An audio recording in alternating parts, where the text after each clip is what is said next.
Selamat pagi Bapak, saya Tasya Putri Lamsari dari Offering F3. Kali ini saya sudah bersama Bapak siapa?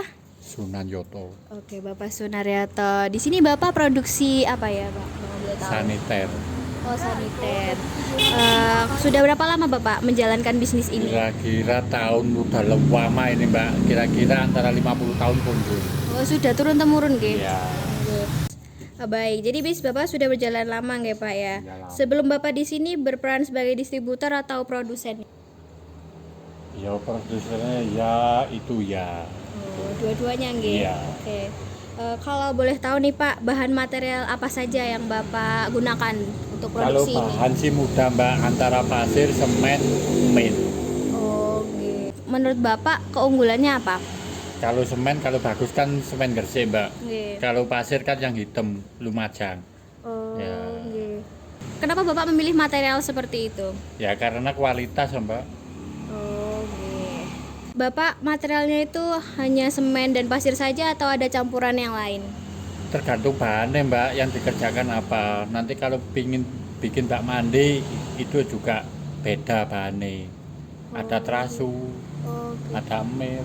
Kalau boleh terasu itu sendiri itu apa ya Bapak? Terasu itu pecahan batu kecil-kecil Mbak. Oh, pecahan batu. Contohnya kayak gini nih. Ini terasu. Oh iya. Yang hitam satu, ini kan merah. Oh, Yang hitam dicampur juga- ya? Iya, campur Oke. tadi satu nanti hasil kayak gitu. Dibuat bak mandi. Nggih.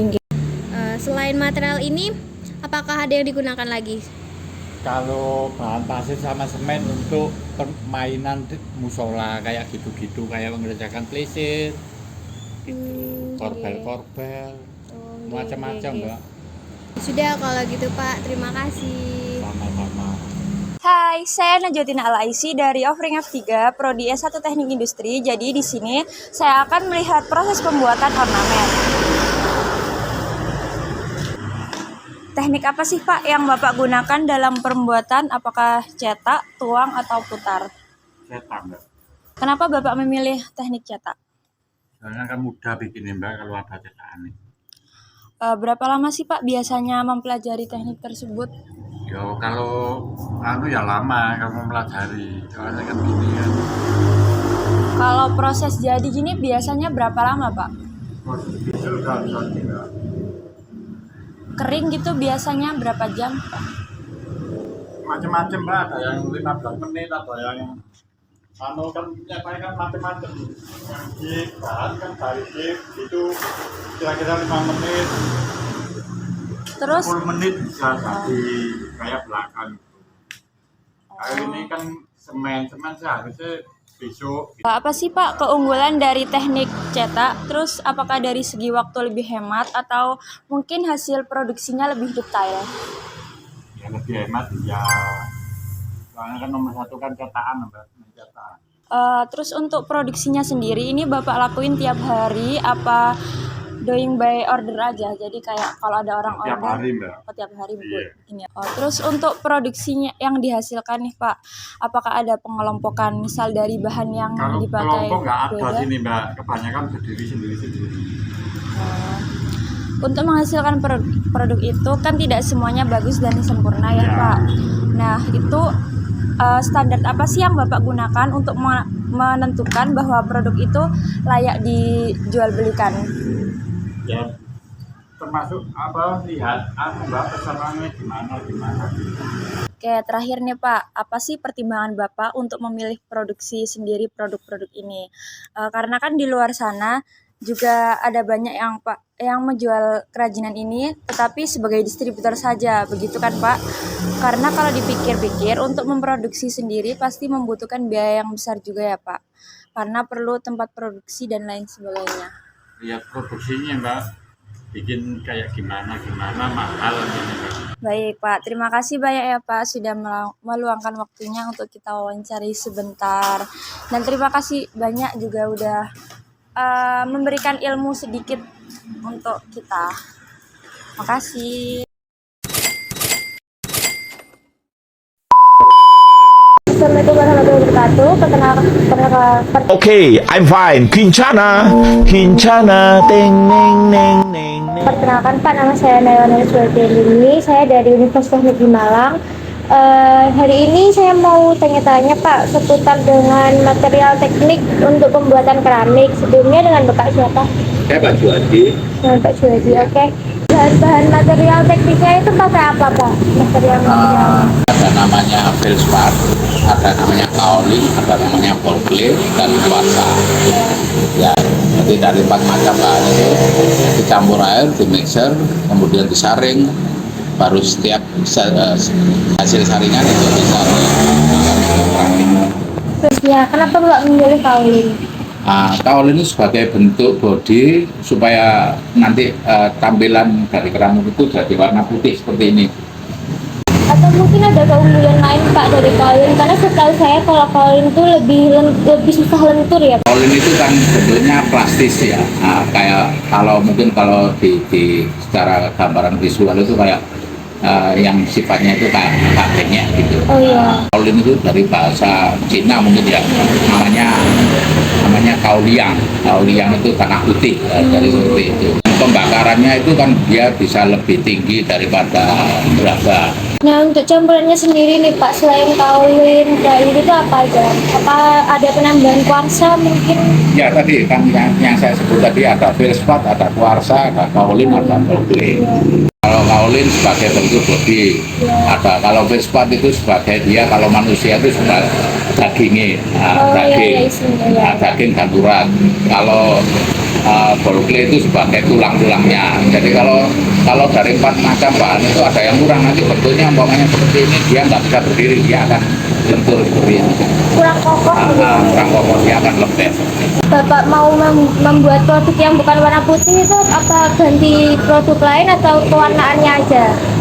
Enggak, kita selama ini kita pakai produk itu, kita pakai 4 gitu. macam bahan campuran itu, karena kita ada kerjasama dengan Dinas Perindustrian yang mengeksplor, yang membentuk bahan setengah jadi, kemudian kita ganti ongkos produksi.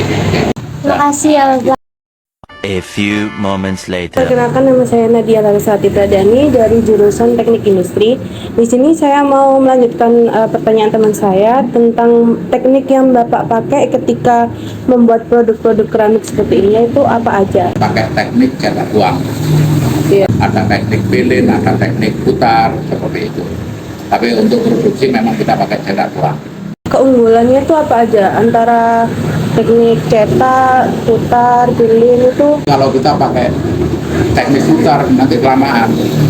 Kalau cetak uang kan satu bentuk bisa cetakannya ada 10, 15, 20 untuk mempercepat produksi aja. Terus buat strategi promosinya Bapak itu gimana? Strategi promosi kita pengenalan ke wisatawan itu kita membuka kelas. Terus buat proses produksinya itu dimulai dari apa aja? Yang pertama itu Ya kita pengolahan bahan dulu. Bahan diolah, dan setelah diolah ada disaring, kemudian disaring kita mempersiapkan cetakan, cetak gitu aja. ada proses pembakaran juga ya Pak? Ada. Itu perlu waktu berapa lama? Untuk pembakaran kita perlu waktu 10 jam dengan suhu yang diperlukan untuk di tempat kita sampai 1160 sampai 1150. Berarti buat produksinya itu setiap hari ya Bapak? Atau cuman pesanan gitu? Untuk produksi setiap hari, tapi untuk pembakaran kan 1 hari pembakaran, 1 hari pendinginan, baru hari ketiga dibongkar. Untuk pendinginannya itu berapa lama? Pendinginan paling tidak 12 jam. Lalu buat pewarnaan sendiri itu Bapak kuas sendiri atau ada Untuk desainer pewarnaan kita gitu? manual. Manual kuas semua? Oh gitu. Baik Ya. Bapak, Ya. terima kasih atas waktunya. Assalamualaikum warahmatullahi wabarakatuh. Di sini saya bersama Bu siapa namanya? Dengan Gurita. Oh iya. Saya mau nanya nih Bu. Iya. Berarti kan Ibu nggak berperan langsung dalam proses pembuatannya. Iya, betul. Terus alasan apa sih yang Ibu pilih untuk produk ini nih yang akan saya jual? Kalau di sini saya kan hanya menjualkan produknya teman-teman ya. Karena kalau kita produksi sendiri itu karena tempat saya yang kurang luas, Makanya saya memilih untuk berjualan itu aja. Jadi barang teman-teman itu nanti kita tambahi kayak desainnya itu ditempelkan di barangnya, terus sama kemas-kemasannya, nanti itu sesuai permintaan konsumen. Sebelum Ibu memilih untuk mendistribusikan barang ini tuh sebelumnya Ibu survei dulu kah atau gimana? Ke produsen-produsen lain mungkin? Oh itu, biasanya saya sesuai permintaan konsumen, sama lihat pasaran itu barang apa yang rame itu yang saya ambil. Yang Ibu nilai dari produk-produk itu apa Bu? Apa dari segi bahan atau minat di pasaran? Kalau untuk pedagang seperti saya lebih banyak minat pasarannya. Sama ada beberapa sedikit barang yang kayak antik-antik itu banyak dicari oleh konsumen. Cuma lakunya kan cuma bijian, sedangkan souvenir kan ratusan. Terus kalau dari bahan berarti Ibu tahu kan bahan yang bagus dari untuk pembuatan keramik. Nah, itu tuh apa aja, Bu? Banyak, ada tanah liat, ada kaolin, terus ada bahan dari gipsum sama glasir untuk pewarnanya. Terus kalau dari minat pasar itu produk apa aja yang laku di pasaran? Kalau untuk pasaran tuh banyak kan pakai muk-muk, mangkok, vas itu. Kadang barang yang unik-unik sesuai desainnya itu sesuai customnya mereka. Oh, jadi semaunya mereka gitu. Iya. Kalau untuk kualitas itu kualitas gimana yang Ibu pilih untuk bahan-bahan Ibu? Bahannya, kalau kualitas saya pilih kualitasnya bagus, harganya miring kita ambil wes. Iya. Soalnya tiap pabrik kan beda-beda. Ada yang barangnya kecil tapi harganya itu tinggi. Kadang ada yang barangnya besar, harganya miring kayak gitu. Iya. Terus kalau dari produk yang Ibu jual ini, produk apa sih yang banyak peminatnya di sini, yang paling banyak dibeli? Kebetulan nih tadi ngerjakan ini mangkok kayak gini. Nah, ini tadi saya sablon, terus saya kemas. Kalau mangkok ini kebetulan barangnya besar, tapi harganya lebih murah daripada barang lainnya gitu loh. Untuk di pabrik ini. Tapi kalau konsumennya enggak mau mangkok itu kadang kita arahkan ke muk. Kalau barang lainnya itu ada kayak sendok garpu, kayak gitu. Berarti ini bisa kayak acara nikah-nikahan gitu. Iya, nikahan, kampus, seminar itu yang sering. Iya. Terus ini pertanyaan terakhir. Iya. Kenapa Ibu memilih untuk menjadi distributor? Kenapa nggak mencoba untuk memproduksi sendiri? Memproduksi sendiri. Iya. Kalau produksi sendiri itu ya harga oven itu sama dengan harga satu rumah. Makanya kemarin pikir-pikirnya gitu. Kita bikin berhubung belum punya rumah, jadi kita dulu kan beli rumahnya dulu. Kalau teman-teman sekarang tuh enaknya udah dapat bantuan oven dari pemerintah, tapi masih baru-baru tahun ini loh. Sedangkan saya kemarin bikinnya kan udah 15 tahun yang lalu ya. Makanya saya milih jadi pedagangnya itu. Jadi kalau nanti insya Allah dananya udah kumpul, nanti bakal produksi sendiri atau? Insya Allah, kalau ada pekerjaannya sama ada dananya. Iya. Kalau boleh tahu itu apa Bu? Yang belakang itu, yang gelas. Kalau ini gelas kaca pabrik. Gelas kalau kaca. ini, Kalau yang kayak gini keramik sini. Itu kalau Ini gimana? tempat pensil. Oh, ini tempat pensil. Iya, kayak gini 15.000. Oh, 15.000. Jadi bisa untuk tempat pensil, bisa untuk vas. Kalau yang botol tadi? Botol. Iya. Botol ini Iya. gelas tutup. Ini juga 15.000. Cangkir.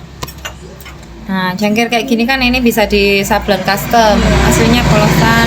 Terus kita desain sesuai permintaan. Kalau dibungkus-bungkus kayak gitu juga masih sama atau ada biaya lain? Beda lagi, Mbak. Beda lagi. Iya. Kalau harga souvenir sama bijian tuh beda. Oh, iya. Packingnya kalau kemas box itu kisaran tambahnya sekitar 2.000 sampai 3.000 per bijinya.